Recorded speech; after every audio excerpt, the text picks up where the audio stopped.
Kitab 1 dan 2 Raja-Raja. Meskipun kitab-kitab ini adalah dua kitab yang terpisah dalam Alkitab kita, sebenarnya kitab-kitab ini ditulis sebagai satu kitab yang menceritakan satu kesatuan kisah yang merupakan kelanjutan dari kitab sebelumnya, yaitu Samuel. Jadi Daud telah menyatukan suku-suku Israel menjadi sebuah kerajaan, dan Allah berjanji bahwa dari keturunannya akan datang Raja Mesianik yang akan mendirikan kerajaan Allah atas bangsa-bangsa dan memenuhi janji-janjinya kepada Abraham. Kitab Raja-Raja menceritakan kisah tentang deretan panjang raja-raja yang muncul setelah Daud dan tidak satu pun dari mereka memenuhi janji itu. Sebenarnya, mereka malah menuntun bangsa Israel kepada kehancuran. Kitab ini dirancang menjadi 5 bagian utama. Awal dan akhir kisah ini berpusat di Yerusalem. Pertama-tama adalah masa pemerintahan Salomo dalam pembangunan Bait Allah. Kemudian di bagian akhir ditutup dengan kehancuran Yerusalem dan pengasingan bangsa Israel ke Babel. Dan kisah yang melatar belakangi tragedi inilah yang akan menjadi pusat dari ketiga bagian kitab ini, yang menjelaskan bagaimana Israel terpecah menjadi 2 kerajaan, bagaimana Allah mencegah kebejatan bangsa Israel dengan mengirim nabi-nabi, dan bagaimana pengasingan menjadi hal yang tak terhindarkan sebagai konsekuensi dari dosa bangsa Israel. Kitab ini diawali dengan 2 pasal tentang penyerahan tahta kerajaan dari Daud yang sudah tua kepada anaknya yang bernama Salomo, dan pesan terakhir Daud kepada Salomo. Pesan terakhir itu mirip dengan yang disampaikan Musa, Yosua, dan Samuel kepada umat Israel. Pesan itu berisi panggilan untuk setia kepada perintah perjanjian dan untuk setia kepada Allah Israel saja. Namun kata-kata Daud menjadi kosong dan kurang bermakna di sini. Karena Daud dan Salomo kemudian membuat persekongkolan untuk mengokohkan kerajaan baru ini melalui serangkaian pembunuhan politik. Jadi, ini bukan awal yang bagus. Masa gemilang Salomo datang ketika dia meminta hikmat kepada Allah untuk memimpin bangsa Israel. Dan ia bahkan mewujudkan mimpi Daud untuk membangun bait suci bagi Allah Israel. Di sini kisahnya berhenti dan diikuti penjelasan mendetail tentang rancangan bait suci, persis seperti mendetailnya penjelasan tentang rancangan kemah suci di kitab Taurat. Ada berbagai emas, permata, penggambaran malaikat, dan pohon buah-buahan. Itu semua merupakan simbolisme Taman Eden. Inilah tempat di mana surga dan bumi bertemu, di mana hadirat Allah tinggal dengan umatnya. Namun tidak lama setelah Salomo menyelesaikan pembangunan bait suci, dia membuat keputusan yang sangat buruk yang menyebabkan kerajaan ini hancur. Salomo menikah dengan perempuan-perempuan asing ratusan orang jumlahnya untuk aliansi politik. Lalu dia membawa dewa-dewa mereka dan memperkenalkan penyembahan terhadap dewa-dewa itu kepada bangsa Israel. Salomo kemudian mengumpulkan sejumlah besar kekayaan. Dia membangun militer yang sangat kuat. Dia bahkan mengerahkan pekerja rodi untuk semua proyek pembangunannya. Nah, jika kita kembali pada kitab Taurat dan melihat ketentuan Allah bagi raja-raja Israel di dalam Ulangan 17, Salomo melanggar semua ketentuan itu. Jadi pada saat dia meninggal, Salomo lebih menyerupai Fir'aun, raja Mesir, daripada menyerupai ayahnya, Daud. Bagian selanjutnya dari kitab ini diawali dengan anak Salomo, yaitu Rehabeam, yang bertindak seperti ayahnya. Ini adalah kisah menyedihkan tentang ketamakan dan rasa haus kekuasaan. Rehabeam mencoba menaikkan pajak para pekerja rodi dan di bawah pimpinan Yerobeam, suku-suku di utara menolaknya. Mereka memberontak dan memisahkan diri dan membentuk kerajaan saingan mereka sendiri. Dan di kisah ini kita menemukan kerajaan di bagian selatan yaitu Yehuda, yang berpusat di Yerusalem dengan raja-rajanya berasal dari keturunan Daud. Dan sekarang kerajaan baru di utara yang bernama Israel, yang nantinya akan berpusat di Samaria. Yerobeam kemudian membangun 2 kuil untuk menyaingi kuil Salomo di sebelah selatan. Dia menaruh anak lembu emas di masing-masing tempat yang mewakili Allah Israel.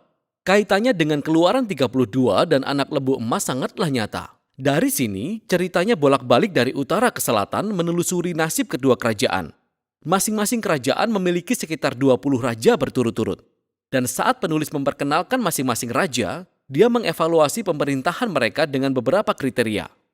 Apakah mereka menyembah Allah Israel saja? Atau apakah mereka menyembah Allah lain? Apakah mereka menentang penyembahan berhala di antara umat Israel? Dan apakah mereka tetap setia kepada perjanjian seperti Daud? Atau apakah mereka menjadi jahat dan tidak adil? Dan berdasarkan kriteria ini, penulis tidak menemukan raja yang baik di Israel Utara. 0 dari 20. Dan di sebelah selatan Yehuda, hanya 8 dari 20 raja yang mendapat penilaian positif, yang terhubung dengan tujuan besar lainnya dalam kitab ini. Dan itu untuk memperkenalkan tugas para nabi yang merupakan tokoh-tokoh kunci dalam sejarah Israel. Jadi dalam Alkitab, para nabi bukanlah peramal, melainkan mereka berbicara atas nama Allah Israel. dan mereka menjalankan tugas sebagai pengawas perjanjian, yang artinya mereka menentang penyembahan berhala dan ketidakadilan di antara raja-raja dan umat Israel. Mereka terus-menerus mengingatkan bangsa Israel akan panggilannya untuk menjadi cahaya bagi bangsa-bangsa, bahwa mereka harus menaati perintah Taurat. Sehingga para nabi ini menantang Israel untuk bertobat dan mengikuti Allah mereka. Di bagian tengah 1 dan 2 raja-raja, Tuhan kemudian membangkitkan para nabi untuk meminta pertanggungjawaban mereka. Nabi yang paling menonjol di utara adalah Elia dan muridnya Elisa. Di sini, di bagian tengah kitab ini. Elia adalah seorang nabi liar yang tinggal di padang gurun, dan musuh bebuyutannya adalah raja utara yang bernama Ahab, dan istrinya yang adalah orang Kanaan yang bernama Isabel. Ahab dan istrinya mempelopori penyembahan kepada dewa-dewa orang Kanaan yang bernama Baal di seluruh Israel.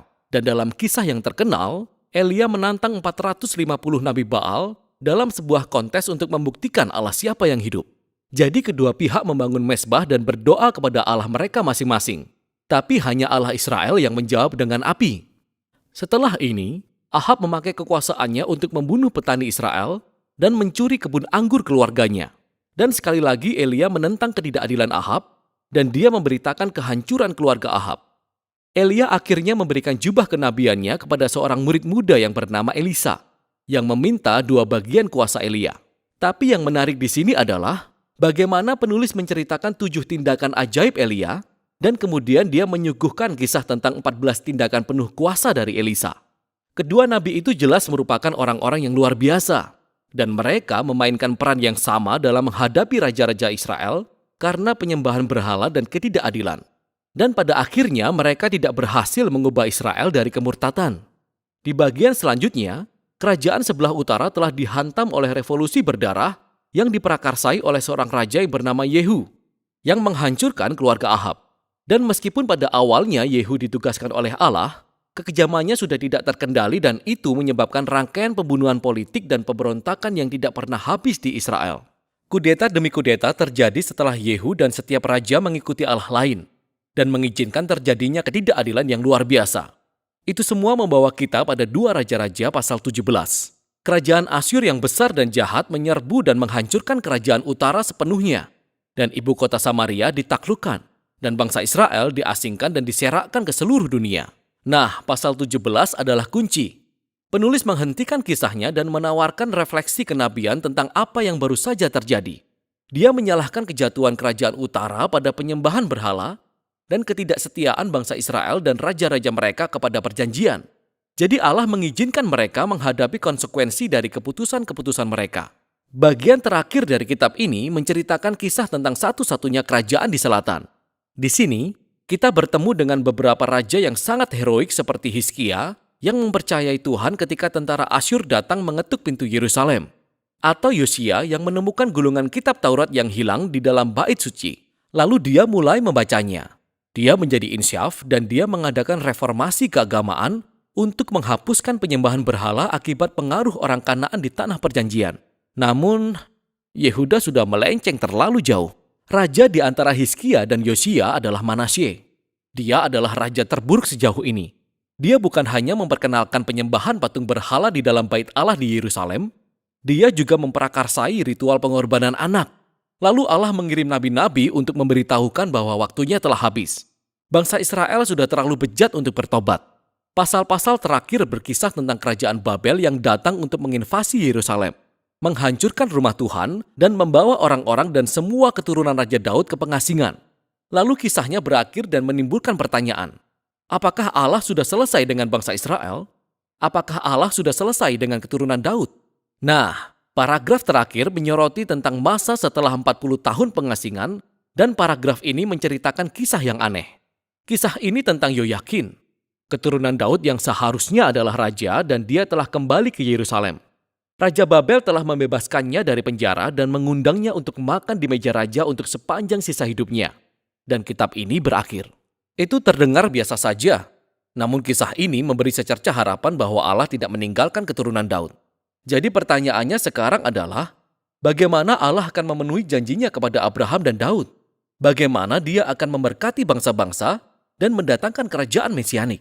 Dan untuk menjawab semua pertanyaan ini, kita harus membaca kitab hikmat dan kitab nabi-nabi. Namun untuk sekarang, Itulah isi kitab Raja-Raja.